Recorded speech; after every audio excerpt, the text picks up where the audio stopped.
Hi everyone, myself Likita, doing my masters in pharmacology in Government College of Pharmacy. So today, under the guidance of my assistant professor, Dr. Rajesh sir, Government College of Pharmacy, Bangalore, I'm going to give a small uh, lecture on the topic Principle and Applications of Genomics and Proteomic Tools. So before going to know about the genomic tools and proteomic tools, we'll get to know what is genomics, what is proteomics, and their those applications. So genomics. This genomics word was coined by Thomas Roderick, who was a genetist at the Jackson's laboratory. So during the meeting that was held in the Maryland regarding the mapping on the human genomes in 1986, this word genomics was coined. So what is genomics? Genomics means it is the study of the genome and its action. What is genome? Genome means all the DNA contained in an organism or a cell, which includes both the chromosomes that are present in the nucleus and in the mitochondria. So, thus, the genome of an organism is the totality of the gene making up its hereditary constitution. So, we can say that genomics means it is nothing but the study of our genes, study of the DNA. So this genomics, it is the study of the structure, function, and inheritance of the genome of an organism. So it involves the analysis of the full DNA sequences of the organism. So in genetics, it deals with the functioning and composition of the single gene, whereas in the genomics, the working of all the genes and their interrelationships in order to identify their combined influence on the growth and the development of an organism will be studied. So, what are the goals of genomics? The various goals of genomics are to compile the genomic sequences of the organisms, to establish the location of all the genes, and annotate the gene set in a genome. That is to find the ORFs, that is the start codon and or the stop codon. And it also tells us the special relationships among the genes. It establishes the uh, functions of all the genes to generate gene expression profiles of cells under differing conditions, and compare the genes and proteins between the organisms to establish evolutionary relationships. So these are the various goals of the genomics. So likewise, the structure function of the genes differ. There are different types of genomics. uh, there are structural genomics, functional genomics, comparative genomics, and mutational genomics. So what is structural genomics? As the name suggests, about the structure. So it is a science that is related to the discovery of the gene, order, and organization on a chromosome. So here in this, the genetic mapping, physical mapping, and in situ hybridization will be studied. So this structural genomics, it is going to deal with the genetic mapping, physical mapping, and consequences of the entire genomics. So we all know about the gene mapping and all, the how the mapping will be done. So after mapping, the product what we got, which we'll get, about that product, whether it is a proper one or not. All such studies will be done under this structural genomics. Next is the functional genomics. As the name suggests, the function of the gene will be studied over this functional genomics. So functional genomics, it deals with the comprehensive analysis of the function of genes and non-gene sequences in the genomics. So what is the function? Mainly, what does the gene do? Gene will be having some expression. That expression gives rise to some proteins. Those proteins will be having some function. So in this figure only you can come to know from gene, from the starting point to its function, what how it takes place and what is the function happening. So those studies will be done under the functional genomics. Next is the comparative genomics. So this comparative genomics, It is a field of biological research in which the genomic features of different organisms are compared. Means here we all know human is evolved from they say from monkey, apes, gorilla, chimpanzee, finally human came. So how the evolution takes place? So the comparison of the genomic features of the different organisms is being done in this comparative genomics. So this comparative genomics, it deals with the comparison of genomes of different species to determine the function of each genome and understand the evolutionary relationships. You can say fish, from fish to amphibians, reptiles, mammalians. How this evolution takes place from species to mammalians. So such comparative uh, comparison of the genes in the different species and all is being carried out in this comparative genomics. Mutational genomics, the name suggests mutation. Yes, in this mutational genomics, it is the field of genomics that categorizes mutation associated genes. So in this we basically focus on the genomic, epigenomic and transcript alterations in the cancer cells. Majority of the mutations, so about mutations what we study in these days related to cancer. So that is a suitable example which we can take. For example, in the normal gene, this normal gene is going to code for a normal protein, whereas the mutated gene, this mutated gene, it may code for an abnormal protein or an unwanted protein which will be having an unwanted effect, or it may not code itself. So that will be the function of this mutated gene. There will be an alteration in the function itself. So this mutational gene, in mutational genomics, here what we do or what it does is the similarities to the genetical genomics linking the genotype to the transcriptional state will be done in the mutational genomics. And the difficult task in this mutational genomics is finding the genes that are underlining the transcriptional changes, that is the genes which are going the changes during the transcription, those transcriptional changes which are happening, to find out those kind of genes is very difficult. That is a one of the biggest challenge we can say when we come on to the mutational genomics. So what are the applications of genomics?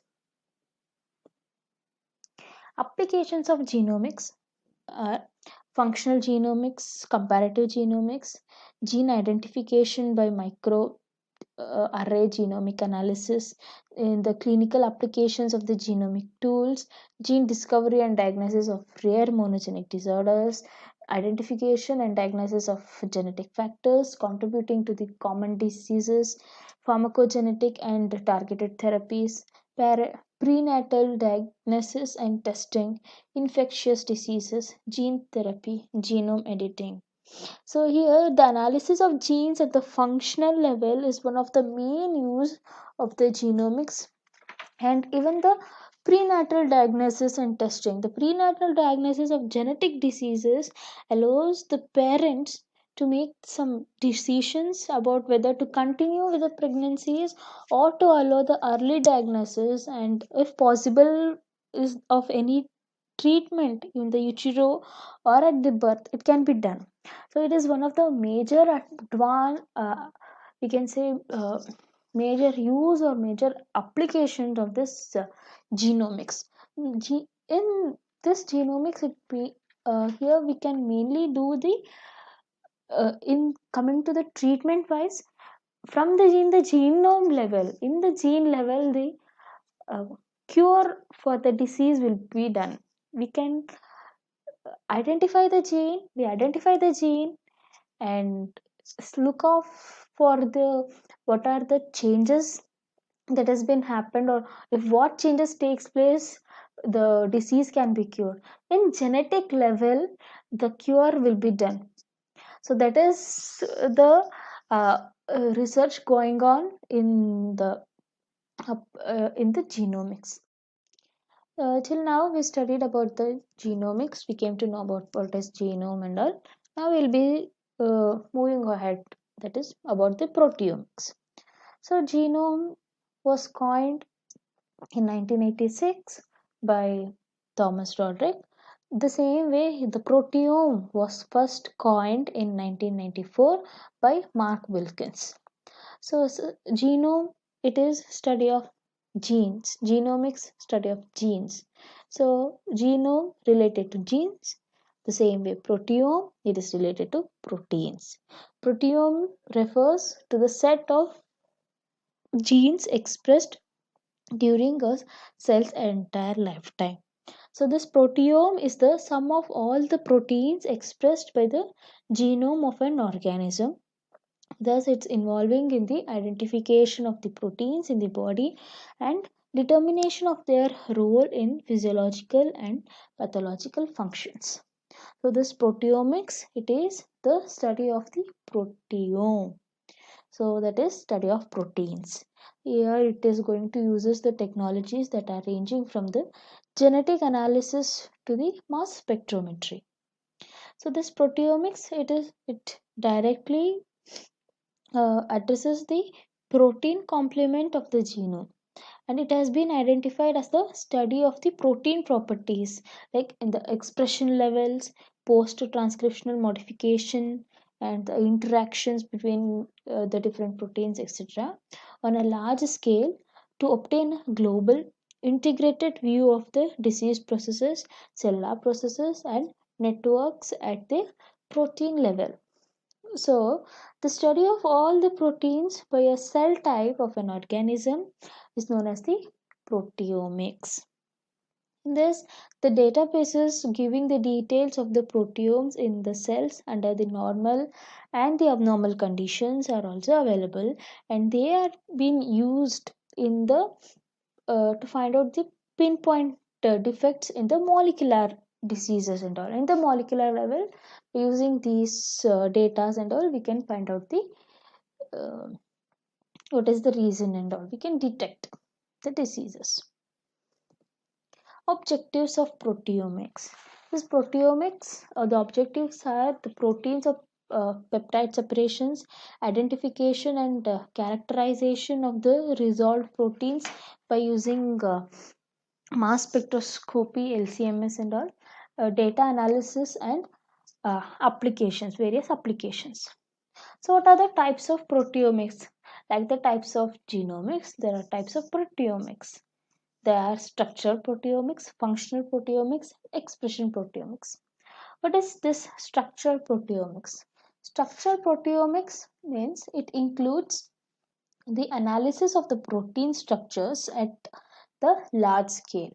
So in structural proteomics, it is going to we are going to compare the protein structure that is going to help in the identification and function of the newly discovered genes. So this is structural proteomics, mainly deals with the identifications of all the interactions between the metal ions, toxins, drugs, etc., that are affecting the proteins. Next is functional proteomics. This functional proteomics is the analysis of the protein interactions at the large scale, where the function of the protein will be studied over here. The characterization of the protein-protein interactions which are useful to determine the protein structure, protein functions, is being studied in the functional proteomics. It also explains the way the proteins assembles in the bigger complexes and all. And technologies such as affinity purification, mass spectroscopy, and the yeast to hybrid system are particularly useful in the interaction proteomics. They are mainly used in the studying the interactions and all. Next is the expression proteomics. Expression proteomics In this, it includes the analysis of the protein expressions at the larger scale, and it helps in identifying the main proteins in particular sample and those proteins that are differentially expressed in the related samples, such as the protein that is expressed in the diseased versus in the healthy tissues. For example, if a protein is found only in the diseased sample, then it can be used as a drug target or as a diagnostic marker, so that expression is being used here. So such studies are done in the expression proteomics. So the determination of differences in the protein expressions are studied under the expression proteomics.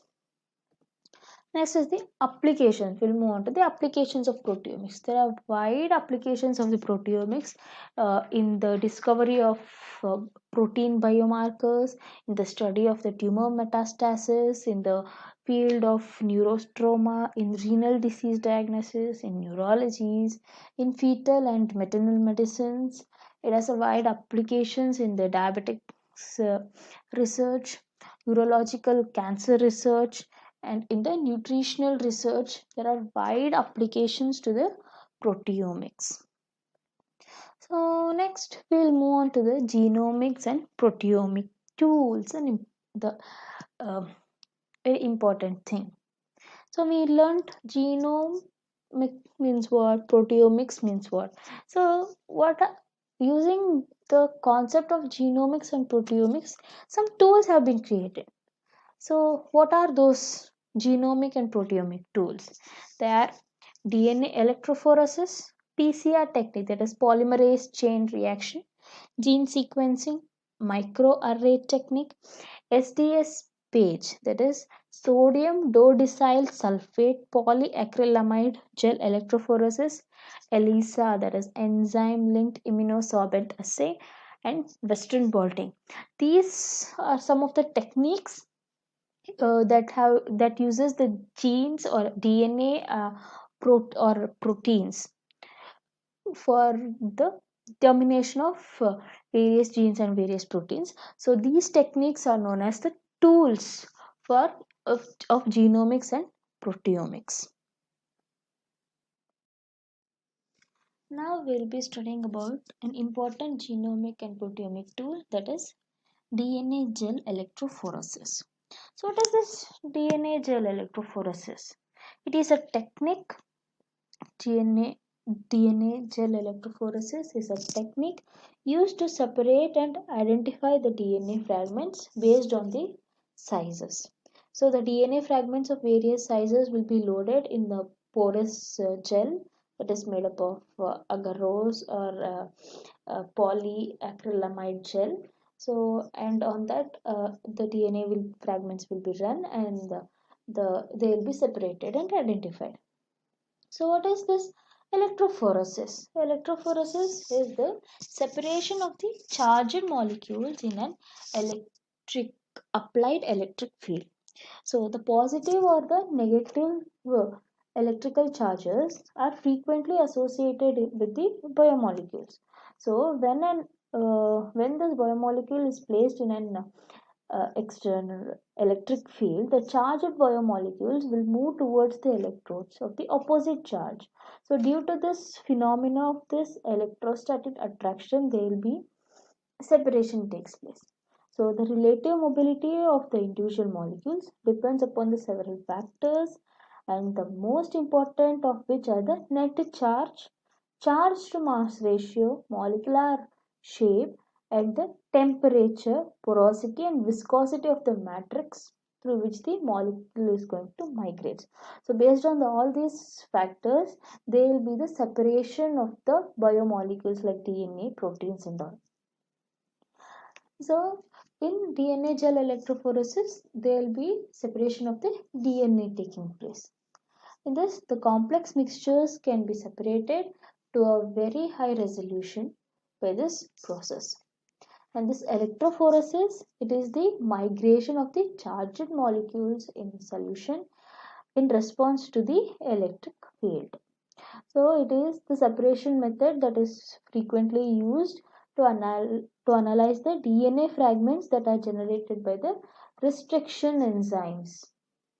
And it is an analytical method for observing and determining the plasmid size and its concentration.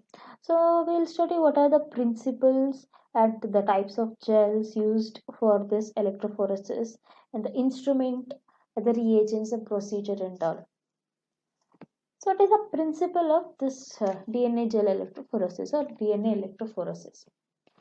If a mixture of an electrically charged biomolecules, when a mixture of electrically charged biomolecule is placed in an electric field, as you can see here, it is this is the a small assembly of the DNA gel electrophoresis, and here you can see the electrode placed here over here, and this is the place where the gel matrix is being placed. So the principle, if when the mixture of this electrically charged biomolecules is placed in an electric field of, for example, of strength E, they'll freely move towards the electrode of opposite charge. So however, this different molecules will move at different individual rates depending upon their physical characters, such as its net charge or its charge to mass ratio, the size of it and all. So the velocity of the movement, if it is considered as v of a charged molecule in an electric field, it depends upon the variables, and it is given by the equation that is v is equal to eq divided by f, where e where E is the field of the elect field strength of the electric field, that is the electric field strength, and V, that is the charged molecules in an the velocity of the movement of the charged molecules in an electric field, and F is the frictional coefficient, Q is the net charge of the molecule. So in this, the frictional coefficient describes the frictional resistance to the mobility, and it depends upon the number of factors such as the mass of the molecule, the degree of the compactness, the buffer viscosity, and the porosity of the matrix in which the experiment is being performed. The net charge is determined by the number of the positive and the negative charges that are present in the molecule. Here the charges are confirmed on the proteins based on the amino acid side chains, as well as by the groups that are arising from the post-translational modifications such as deamination, acylation or phosphorylation. Here the DNA has a particularly uniform charge distribution because of the phosphate group, and it confers a negative charge per nucleotide. So in the general, molecules will move faster as their net charge increases. So the electric field strengthens, and as the F decreases, uh, the electric field is going to strengthen. And here the F is the function of the molecular mass or the shape. So the molecules of similar net charges is going to separate due to the differences in the frictional coefficient F, while the molecules of similar charge or similar shape may differ widely from each other in their net charges. So there are different types of gels used in the electrophoresis. So depending upon the size of the fragments, different materials are being used, and they are agarose and polyacrylamide gel. So this agarose, it is a polysaccharide that is generally extracted from certain red seaweed, and The polyacrylamide gel, it is a polymer that is formed from the acrylamide subunits. Agarose, it is the gel that is casted horizontally, and this polyacrylamide, it is casted vertically. It is agarose is non-toxic. Polyacrylamide, it is synthetic one, so it is a potent neurotoxic. Agarose can be used to separate large molecules, whereas polyacrylamide gel is used for separating the small molecules. Agarose is commonly used for DNA separations, and therefore commonly DNA gel electrophoresis is also known as agarose gel electrophoresis. A polyacrylamide is used for both DNA and as well as protein separations.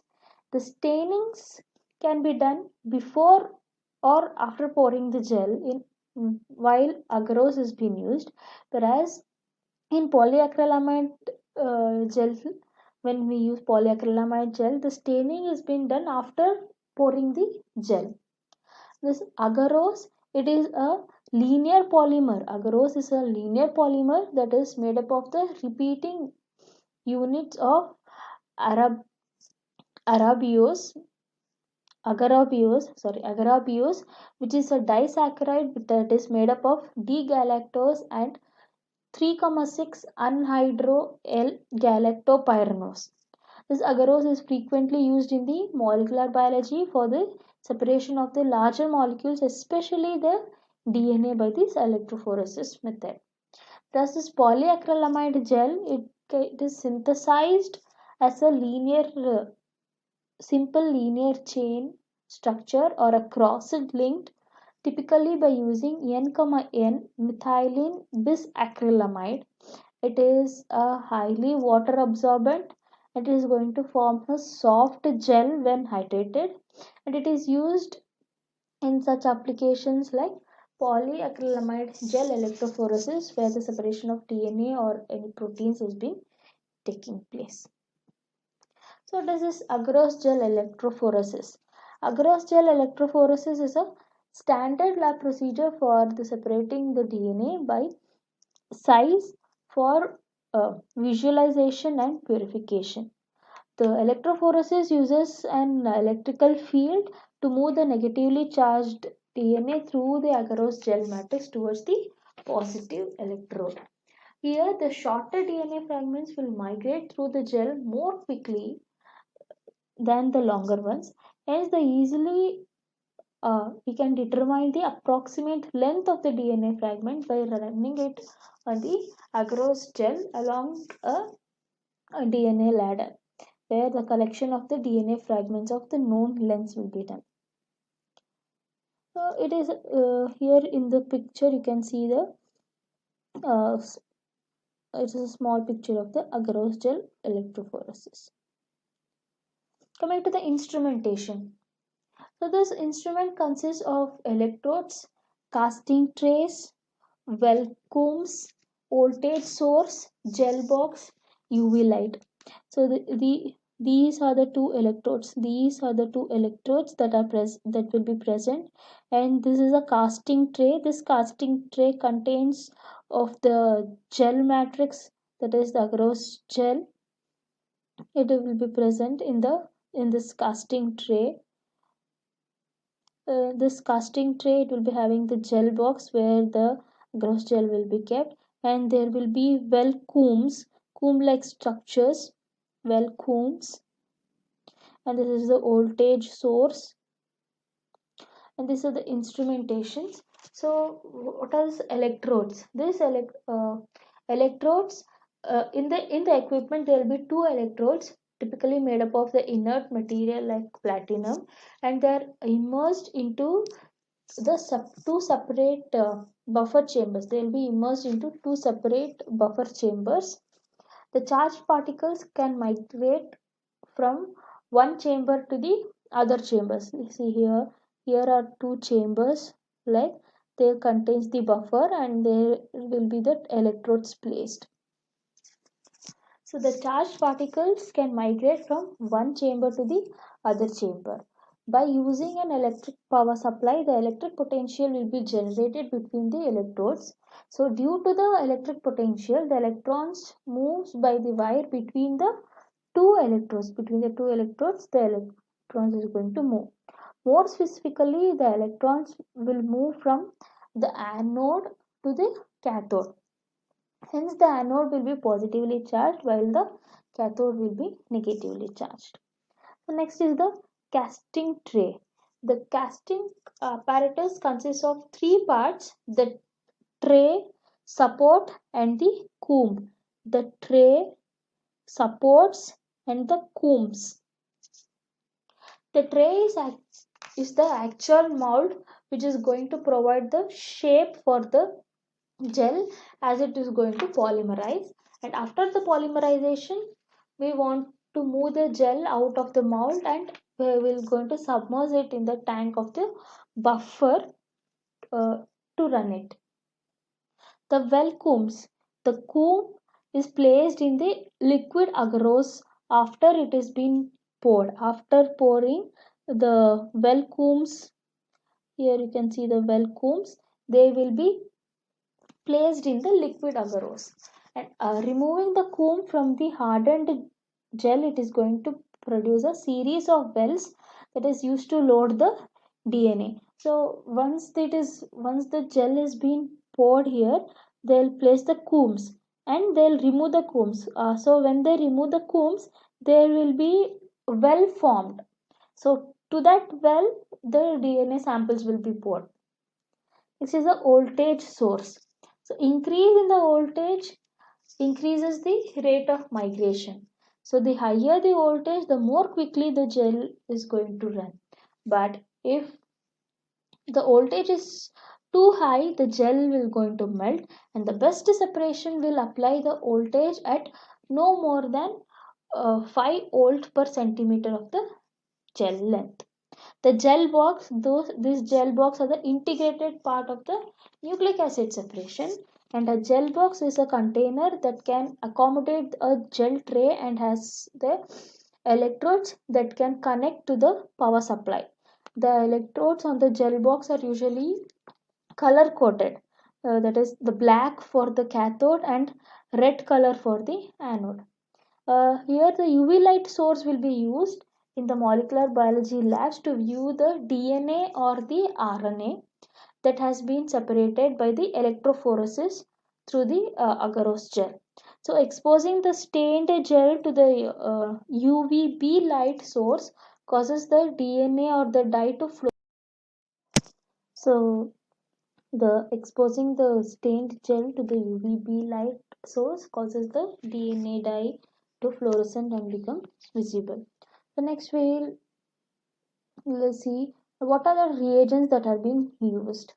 So there are three reagents that have been used. One is TAE, that is it is a mixture, it is a buffer solution that is containing the mixture of trispace, acetic acid, and EDTA, and agarose and ethidium bromide will be used. This TAE buffer, it is being used in the microbiology. It is being used in the agarose electrophoresis, typically for the separation of the nucleic acids such as DNA and RNA, and it is made up of tris acetate buffer. It is usually at the pH 8.3 ED and EDTA, and it is which is the sesquiterene divalent cation. EDTA, it is a sesquiterene divalent cation. Next is the ethidium bromide is being used here. The ethidium bromide is used because it is an intercalating agent commonly used as the fluorescent tag. In this, ethidium bromide is used as a fluorescent tag. So it is going to stain the nucleic acid. So it is being used in the molecular biology laboratories for the techniques such as the agarose gel electrophoresis. Next, coming to the procedure. In coming to the procedure, first is the how pouring of the standard 1% agarose gel, and next is the loading the samples and running the this agarose gel electrophoresis. So in pouring a standard of 1% agarose gel, so first you have to measure 1 gram of agarose and mix the agarose powder in 100 ml of 100 ml of the buffer, that is TAE, in the uh, microwavable flask. Then we have to microwave it for 1 to 3 minutes so that the agarose will be completely dissolved in that buffer. Then you have to let the agarose solution to cool down for about 50 degrees for about 5 minutes. Then you have to add the ethidium bromide to the final concentration or that is for approximately 0.2 to 0.5 microgram per ml solution it is. So when we add this ethidium bromide, it is going to bind to the DNA. And why we are going to add means it binds to the DNA and it allows us to visualize the DNA under the UV light. Then you have to pour the agarose into the gel tray and with the help of the combs you have to place those well combs into the agarose. Then place the newly poured gels at 4 degrees Celsius at 10 to 15 minutes, or let it set in the room temperature for about 30 minutes and until it has completely solidified. Next is loading the samples and running an agarose gel. So after loading the buffer to each of the our DNA samples, then and so we have to first add the loading buffer to each of our DNA samples, and once it is solidified, we have to place the agarose gel into the gel box, that is the electrophoresis unit. Then you have to fill the gel box with the uh, buffer until the gel is covered. Then carefully you have to load the uh, molecular weight ladder into the first lane in the gel. Then carefully you have to load your samples to the additional wells of the gels. Then you have to run the gel at 80 to 150 volt until the dye line is approximately 75 to 80% of the way down the gel. And a typical run time is about 1 to 1.5 hours. And next you need to turn off the power and disconnect the electrodes from the source, and carefully you have to remove the gel from the gel box.